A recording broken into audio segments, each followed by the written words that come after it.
vi en el Congreso de Reumatología el próximo sábado a las 9 de la Hola, mañana. buenas tardes doctores, la verdad no puedo evitar escuchar, sé que ustedes son reumatólogos. Sí, La correcto. verdad me duele bastante el hombro derecho, ¿me pueden ayudar? Por supuesto.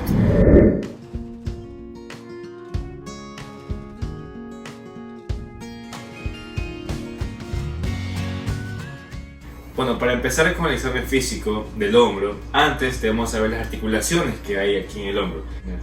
Hay 5 articulaciones principales que nos importan en el hombro. Ya, para empezar, tenemos la escápulo-humeral o la glenohumeral, que es la que une el húmero con todo el tórax, ¿verdad? Que es la que ustedes pueden ver aquí. ¿Ya? De ahí tenemos dos articulaciones de la clavícula, la esternoclavicular y la acromioclavicular. ¿Ya? La cuarta articulación que nos importa va a ser una que no se puede ver en el paciente y que no le da mucha importancia a veces, ¿ya? Pero es la articulación escápulo-torácica, ¿ok? Que es más profunda. Y por último tenemos la bursa subacromial, ¿ya? O subacromio-deltoidea, que es una especie de recubrimiento que hay entre el hueso y los músculos del manguito rotador. Y esta es considerada la segunda articulación más importante a nivel del hombro. Para empezar con la inspección del paciente, hay que verlo de varios lados. Hay que verlo por delante, por detrás, por arriba y lateralmente, ¿ya? Hay que comparar el hombro afectado con el hombro sano del otro lado para ver cómo están ambos hombros. Normalmente no se va a encontrar una anormalidad como eritematosa o de crecimiento muscular en inspección, pero si es que hay como 4 principales. Puede haber una atrofia del músculo deltoides, ya lo que se da en lo que se denomina hombro angular, como es la tuberculosis. Puede haber un aumento de tamaño en ambos hombros que se llama hombros de jugador de fútbol americano. Esto se llama amiloidosis. ¿Ya? Puede haber una tumefacción por debajo del músculo deltoides. ¿Ya? Esto se da en caso que sea una bursitis subacromio-deltoide. ¿Ya? Y también puede haber una atrofia de los músculos infraespinoso y supraespinoso en el caso de que sea daño o desgarramiento del manguito rotador. Eso es lo que se puede ver principalmente en la inspección del paciente. Yeah. En cuanto a la palpación, hay que ser muy minucioso a la hora de examinar los hombros del paciente. Hay que tocar ambos lados, ¿ya? Hay que hacer presión digital en la línea acromioclavicular y ver si el paciente siente dolor o está un poco más caliente. Esto nos puede significar una osteoartritis, ¿ya? También, en el caso de que sea una sinovitis glenohumeral, nosotros al tocar la axila del paciente y si el paciente siente dolor, nos puede significar una sinovitis. También otra exploración que podemos hacer es hacer movilidad pasiva del hombro del paciente y poner la otra mano encima del hombro y sentir si es que hay o no ciertas crepitaciones o si el paciente siente dolor, hacer movilidad pasiva. Esto también nos puede significar una osteoartritis. En el caso de una tendinitis bicipital, va a haber dolor en la palpación de la correa bicipital como tal.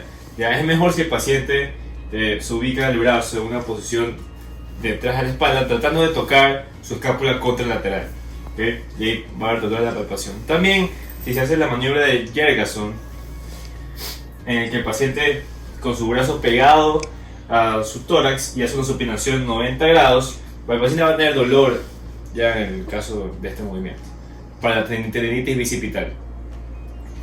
En el caso de que quieras explorar la bursitis, una bursitis subacromio-deltoidea o los músculos del manguito rotador, se recomienda que poner el brazo en una extensión forzada. El dolor a la palpación ya de estos músculos normalmente es por depósito de cristales. En el caso de que haya compromiso de la articulación esternoclavicular, ya vamos a encontrar tumefacciones o dolor a la palpación de esta articulación. Puede ser el caso de una artritis reumatoide, un traumatismo, etc. Para empezar a hablar acerca de la exploración de la movilidad del hombro, hay que tener en cuenta unas cosas.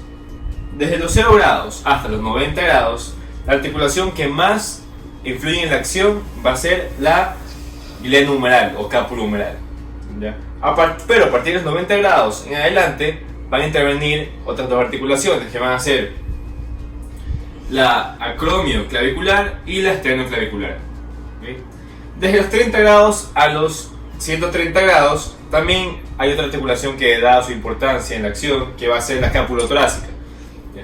Okay, entonces, de manera general, si el paciente siente dolor a más allá de los 90 grados, ya hay que pensar principalmente que el problema va a estar a nivel de la articulación acromioclavicular y en menor medida en la esternoclavicular.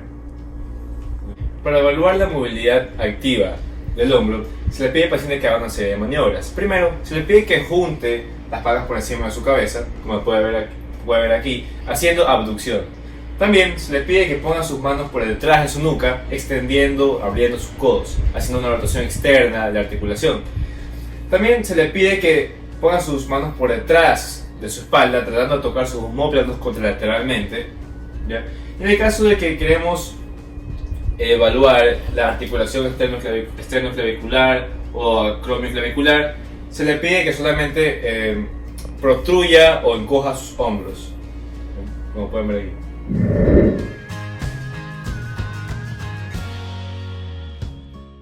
Maniobra del arco doloroso. Consiste en la abducción activa del brazo. Cuando existe compromiso subacromial, el dolor va a aparecer alrededor de los 60 a 90 grados de abducción y desaparece en los 120 grados. Maniobra de NIR. Esta maniobra se puede realizar con el paciente en sedestación o en bipedestación. Consiste en la elevación pasiva del brazo mientras este se encuentra en abducción, en flexión y en rotación interna, mientras se mantiene bloqueada la movilidad de la escápula. Si el paciente presenta algún tipo de dolor, corresponde a un compromiso anterosuperior del espacio subacromial. Maniobra de Hopkins-Kennedy. Para realizar esta maniobra, el explorador se debe situar de frente al paciente. Se debe realizar una flexión de 90 grados del brazo con una flexión del codo en 90 grados. Y luego se debe realizar una rotación interna del hombro con una caída del antebrazo. Si el paciente presenta dolor al realizar el descenso pasivo del antebrazo, significa que va a existir un compromiso anterosuperior o anteroinferior. Maniobra de Yocum. Esta maniobra consiste en que el paciente va a colocar la mano explorada en el hombro contralateral y va a realizar una elevación activa del codo a 90 grados. Esta maniobra también se puede realizar en contra de una resistencia.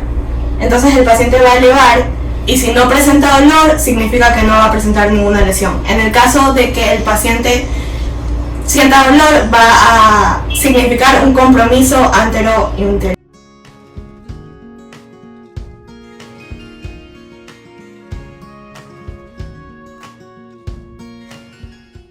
Maniobra de Hopp. En esa maniobra se le coloca al paciente el brazo en una abducción de 90 grados, una flexión interna de 30 grados y una rotación interna con el pulgar hacia abajo.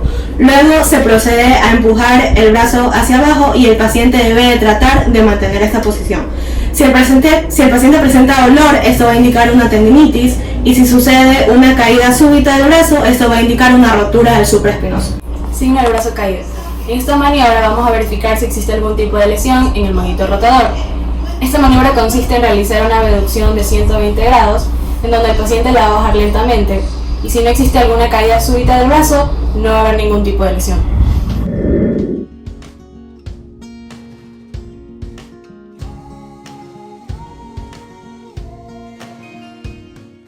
La maniobra de Patet tiene como objetivo evaluar el estado del tendón del músculo infraespinoso y la fuerza de rotación externa. Esta maniobra consiste en que el paciente va a realizar una abducción de 90 grados y una flexión del codo de 90 grados y va a intentar ir en contra de la resistencia de esta manera. Si el paciente no presenta ningún tipo de dolor en el área posterolateral del acromio, quiere decir que todo está perfecto. Prueba del infraespinoso. Esta prueba tiene el objetivo de evaluar si es que existe algún tipo de lesión en el infraespinoso. ¿En qué va a consistir esto? El paciente va a pegar el brazo al tronco y va a flexionar el codo 90 grados y va a intentar ir en contra de la resistencia que el examinador va a ejercer. En caso de que exista algún tipo de dolor, quiere decir que existe lesión.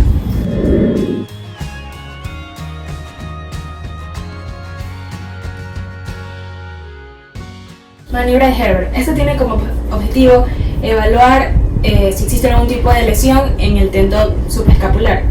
Esta maniobra consiste en que el paciente va a intentar realizar una rotación interna ubicando el dorso de la palma en la espalda e intentando ir en contra de la resistencia. Va a intentar separar la palma de su espalda y en caso de que exista algún tipo de dolor o debilidad, quiere decir que hay una lesión supraescapular.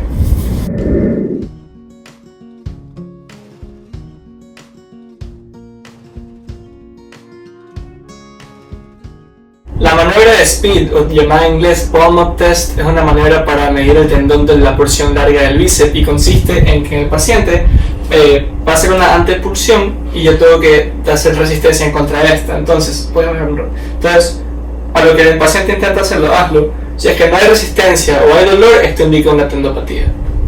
La maniobra de Jergasson consiste en una supinación en contra de la resistencia creada por el examinador. En este caso, el paciente tiene que pegar su codo al tronco y armar un ángulo aproximado a 90 grados, teniendo el hombro inmóvil. Entonces, el paciente hace la supinación. Si siente un dolor en el área bicipital, esto indica una afectación en el tendón del bíceps. El signo de Popeye indica una rotura de la porción larga del bíceps y consiste en que el paciente va a hacer una flexión en supinación y en caso de que el test sea positivo, el vientre muscular, en vez de irse hacia el proximal, o sea hacia el hombro, se va hacia el codo. Y en estos casos también el paciente no va a poder hacer la flexión en supino, sino en prono, porque el bíceps se encarga también de hacer este movimiento. En cambio, en un paciente con el músculo comprometido, esta acción va a recaer en el braquial anterior.